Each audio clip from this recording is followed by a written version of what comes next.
নমস্কাৰ।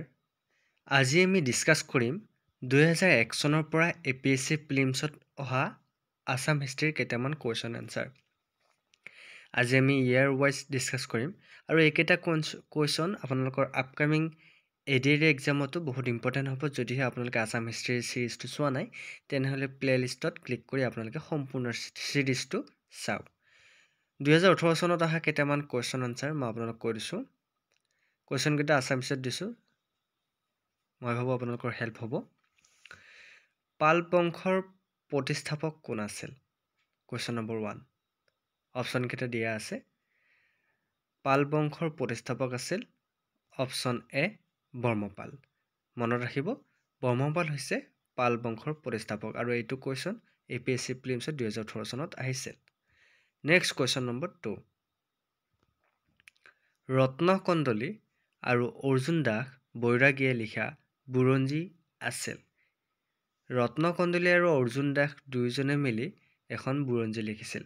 সেই বুৰঞ্জীখনৰ নাম আপোনালোকক প্ৰায় পৰীক্ষাত সোধা দেখা যায়। গতিকে সেই বুৰঞ্জীখনৰ নাম কি হ'ব পাৰে আপোনালোকে মোক কমেণ্ট কৰকচোন।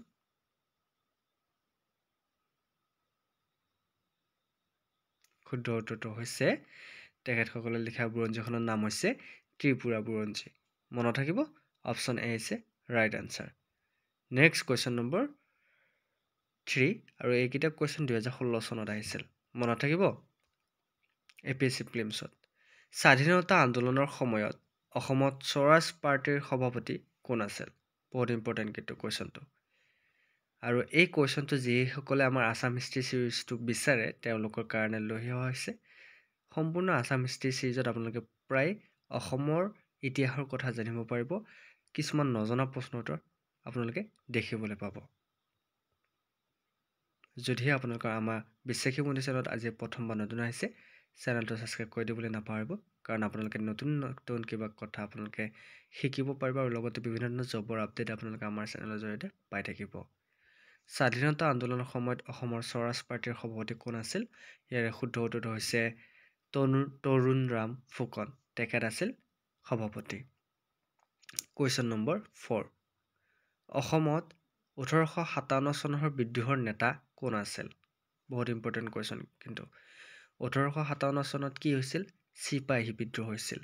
চিপাহী বিদ্ৰোহ তথা 1857 চনৰ বিদ্ৰোহৰ অসমৰ নেতা কোন আছিল?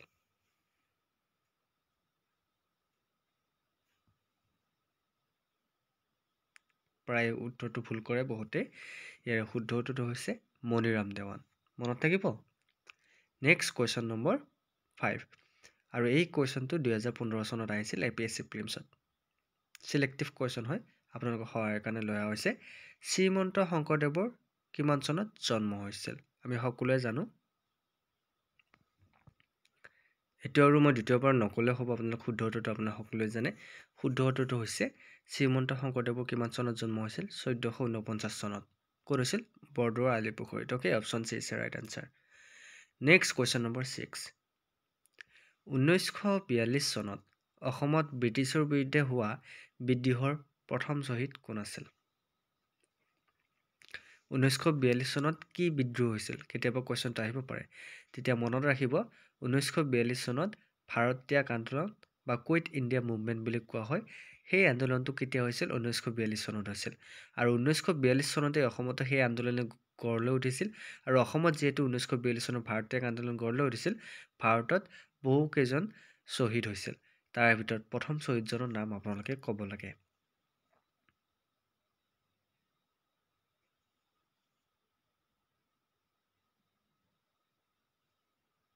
শুদ্ধ উত্তৰটো হৈছে অপশ্যন এ কনকলতা বৰুৱা। আমাৰ অসমৰ পৰা 1942 চনত তেখেত শ্বহীদ হৈছিল। গহপুৰত তেখেতক গুলীয়াই হত্যা কৰা হৈছিল। মনত থাকিব। Question number 7। ইংৰাজৰ বিৰুদ্ধে প্ৰথম কৃষক বিদ্ৰোহ নামেৰে ইয়াৰে কোনটো বিদ্ৰোহ জনাজাত? বহুতে এই টপিকৰ ওপৰত ভিডিঅ' বিচাৰি আছে। মই এক্সট্ৰাকৈ ছানডে আপোনালোকে সেই টপিকটোৰ ওপৰত একদম ফুল্লি ভিডিঅ' পাব, ধুনীয়া ভিডিঅ' আপোনালোকে চাবলৈ পাৰিব।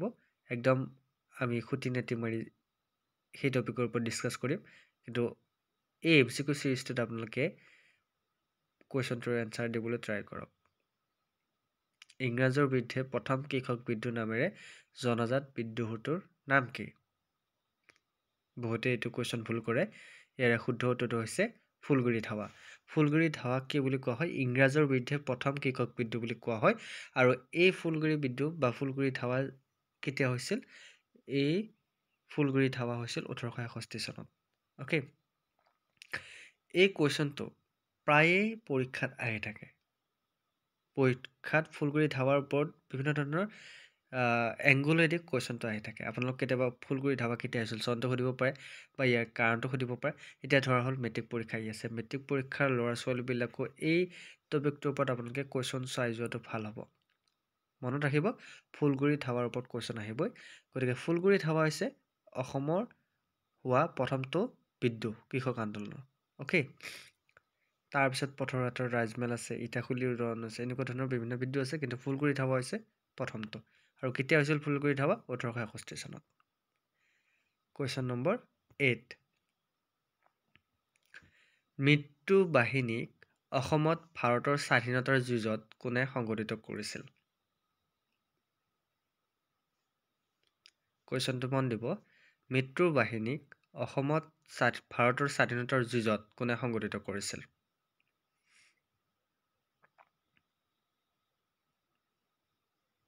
শুদ্ধ উত্তৰটো হৈছে পুষ্পলতা দাসে। পুষ্পলতা দাসে সংগঠিত কৰিছিল। আৰু বৰ্তমান যিকেইটা আমি ডিছকাছ কৰিম, এইকেইটা কুৱেশ্যন 2014 চনত আহিছিল। গতিকে আমি ষ্টেপ বাই ষ্টেপ আমি ডিছকাছ কৰি গৈ আছোঁ। আজিৰ ভিডিঅ'টো কেনেকুৱা পাইছে আপোনালোকে জনাবলৈ নাপাহৰিব। আপোনালোকৰ কাৰণে ৰাতি কষ্ট কৰি ভিডিঅ' বনাইছোঁ। দিনত সময় পোৱা নাই। বহুতে মোক সদায় ভিডিঅ' বিচাৰি থাকে। আপোনালোকে সদায় যদি ভিডিঅ' চাব বিচাৰে, তেনেহ'লে যদি কনচিষ্টেঞ্চিটো আমি মেইনটেনেঞ্চ কৰি ৰাখিব ট্ৰাই কৰি আছোঁ আপোনালোকৰ কাৰণে। গতিকে ভিডিঅ'টো যিমান পাৰে সিমান শ্বেয়াৰ কৰিব। শ্বেয়াৰ নকৰিলেও নাই, যদি মোৰ ভিডিঅ' চাই বেয়া পাইছে কৈ দিব বেয়া পাইছোঁ বুলি, কিন্তু ধৈৰ্য ধৰি যদি ভিডিঅ'টো শেষলৈকে চাই কিবা এটা কথা শিকিব পাৰিব, সেইখিনি মোৰ কাৰণে বহুত। কুৱেশ্যন নম্বৰ 9, বিভিন্ন যুগত আহোম ৰাজ্যৰ 3খন ৰাজধানীৰ নাম আছিল, আৰু সেই 3খন ৰাজধানী কি কি আছিল?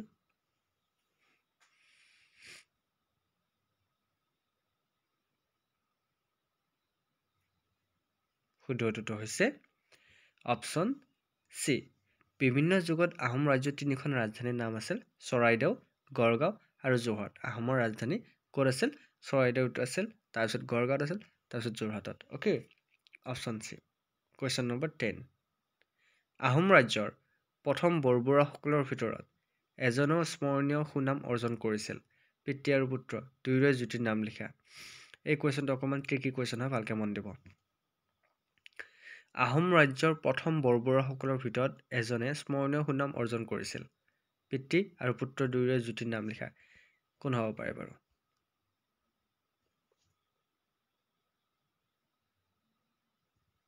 শুদ্ধ উত্তৰটো হৈছে মোমাই তামুলী বৰবৰুৱা, পিতৃ লাচিত বৰফুকন, পুত্ৰ এখেতসকলে এই যোৰা হিচাপে নামটো পাইছিল। কুৱেশ্যন নম্বৰ 11, কছাৰী ৰাজ্যৰ ৰাজধানী ডিমাপুৰ আহোম ৰজাই দখল কৰিছিল। কোনজন আহোম ৰজাই দখল কৰিছিল বাৰু ডিমাপুৰ?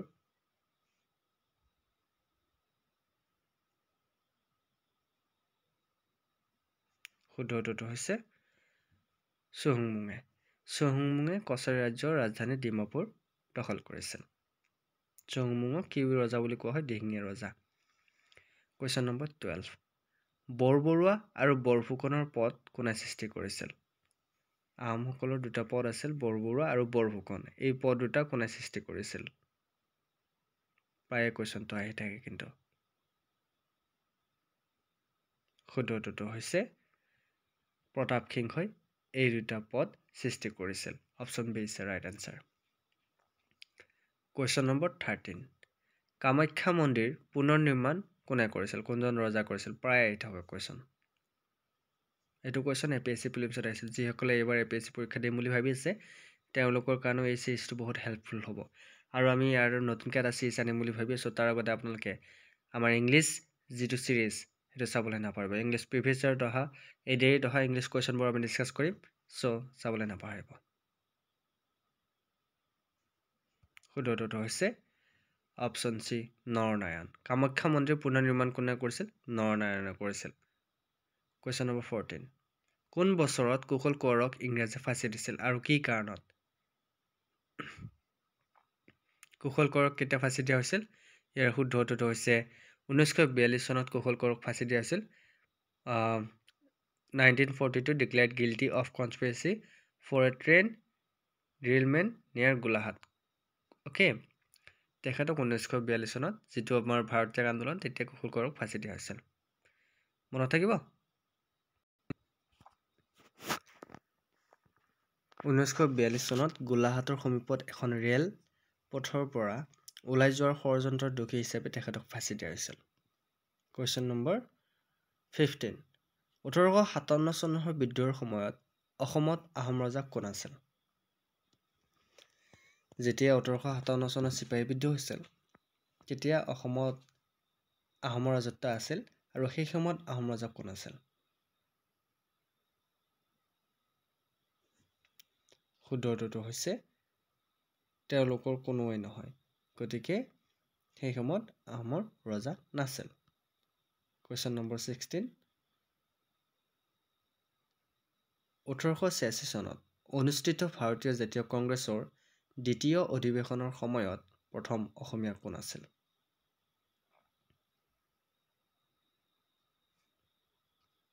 শুদ্ধ উত্তৰটো হৈছে গোপীনাথ বৰদলৈ আৰু দেৱীচৰণ বৰুৱা এওঁলোক আছিল। Question number 17। অসমৰ কোনজন স্বাধীনতা সংগ্ৰামীয়ে তামৰাপাত্ৰ গ্ৰহণ কৰিবলৈ অস্বীকাৰ কৰি কৈ চৰকাৰৰ শুভাকাংক্ষীসকলৰ প্ৰতি মোৰ সকলো গভীৰ কৃতজ্ঞতাৰে মই বিনম্ৰভাৱে ক'ব বিচাৰোঁ যে মই ভাৰতৰ স্বাধীনতা আন্দোলনত মই সহযোগত অংশ লোৱা নাছিলোঁ কিবা এটা ঘূৰাই পোৱাৰ উদ্দেশ্যে। এই কথাখিনি কোনে কৈছিল? কথাখিনি কৈছিল পুষ্পপালত দাসে। এইবাৰ যিকেইটা কুৱেশ্যন আমি ডিছকাছ কৰিম 2013 চনত আহিছিল, গতিকে কুৱেশ্যনকেইটা ভালকৈ চাব। Question number 18। কোচবিহাৰৰ পৰা নাৰায়ণপুৰলৈ গোহাঁই কমলে নিৰ্মাণ কৰা গোহাঁই কমল আলি পথটো কিমান দিনৰ ভিতৰত নিৰ্মাণ কৰা হৈছিল বা কাৰ দিনত কোনে নিৰ্মাণ কৰিছিল?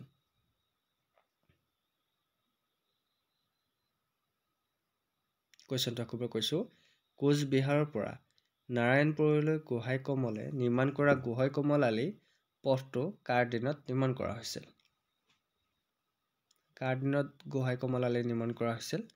শুদ্ধ উত্তৰটো হৈছে নৰনাৰায়ণৰ দিনত। Okay, next question number 19। Hindu উপাধি স্বৰ্গনাৰায়ণ গ্ৰহণ কৰা প্ৰথম আহোম ৰজাজন কোন আছিল? যিয়ে স্বৰ্গনাৰায়ণ উপাধি গ্ৰহণ কৰিছিল আহোমৰ প্ৰথম ৰজাজনৰ নাম কি? শুদ্ধ উত্তৰটো হৈছে চুহুংমুং। অ'কে,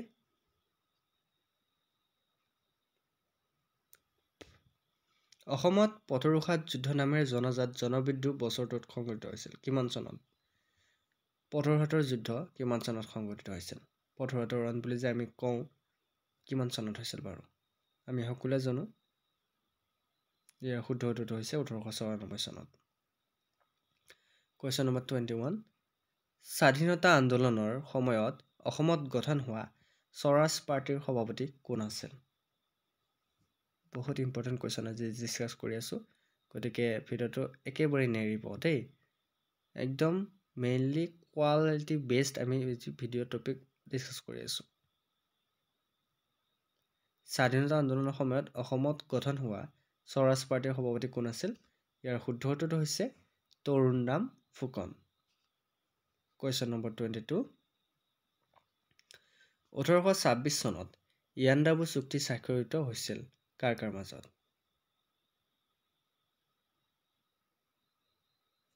শুদ্ধ উত্তৰটো হৈছে ইষ্ট ইণ্ডিয়া কোম্পানী আৰু বাৰ্মিজসকলৰ মাজত ইয়াণ্ডাবু সন্ধি স্বাক্ষৰিত হৈছিল কিমান চনত? 1826 চনৰ 24 ফেব্ৰুৱাৰীত। Question number 23। বুৰঞ্জীসকল হৈছে, এতিয়া আপোনালোকে বুৰঞ্জীসকল কি বুলি ক'ব লাগিব? বুৰঞ্জী বুলি কোৱা হয়। মাউণ্ট বেটেন পৰিকল্পনাৰ অধীনত অসমৰ গণভোট অনুষ্ঠিত হ'ব লাগিছিল কোন জিলাৰ? শুদ্ধ উত্তৰটো হৈছে চিলেট। নেক্সট কুৱেশ্যন নম্বৰ 25 শেষৰজন স্বাধীন আহোম ৰজা কোন আছিল? শেষৰজন স্বাধীন আহোম ৰজা কোন আছিল? আমি সকলোৱে জানো আহোমৰ শেষ ৰজাজনৰ নাম হৈছে পুৰন্দৰ সিংহ। কিন্তু ইয়াতে এটা কথা মন কৰিব, আমাক কি সুধিছে কুৱেশ্যনটো যে শেষৰজন স্বাধীন আহোম ৰজা। ইয়াতে আপোনালোকে পুৰন্দৰ সিংহৰ নাম ল'লে ভুল হ'ব। শেষৰজন স্বাধীন আহোম ৰজা হৈছে চন্দ্ৰকান্ত সিংহ, কিন্তু শেষৰজন আহোম ৰজা হৈছে পুৰন্দৰ সিংহ। সেইটো মনত ৰাখিব। কুৱেশ্যন নম্বৰ এ হৈছে right answer. Question number 26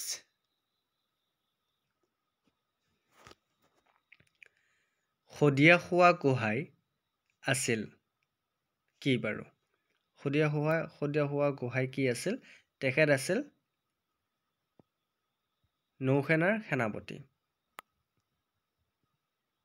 okay, তেখেত শদিয়াখোৱা গোহাঁই কি আছিল? নৌসেনাৰ সেনাপতি। তো বন্ধুসকল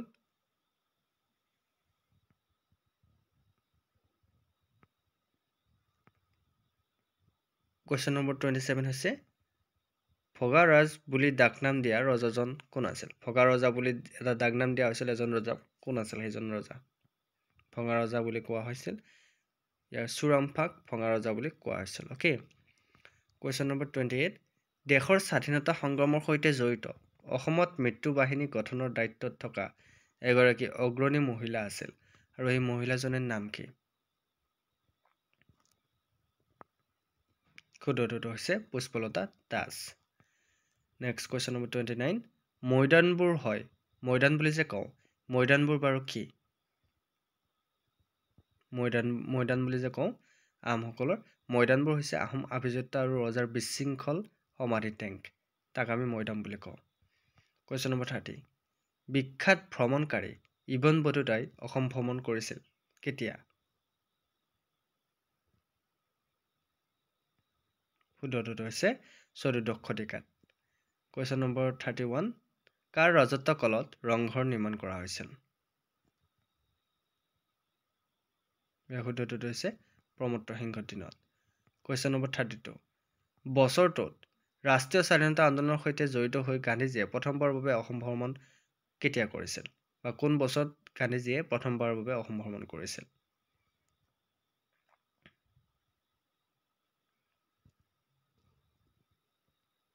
শুদ্ধটো হৈছে 1921 চনত। কুৱেশ্যন নম্বৰ 33 অসম অঞ্চলটো বংগ ৰাষ্ট্ৰপতিৰ পৰা বিচ্ছিন্ন হৈছিল কিমান চনত?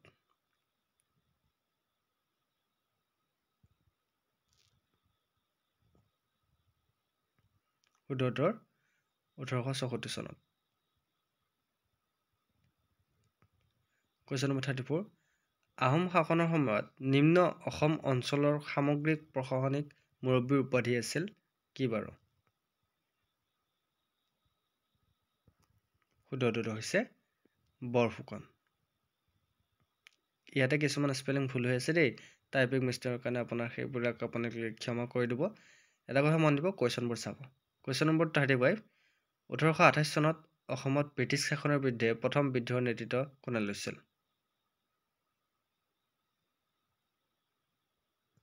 শুদ্ধটো হৈছে গোমধৰ কোঁৱৰে। নেক্সট কুৱেশ্যন নম্বৰ 36 1947 চনত কোনখন জিলা অসমৰ পৰা পৃথক কৰি পাকিস্তানক দিয়া হৈছিল?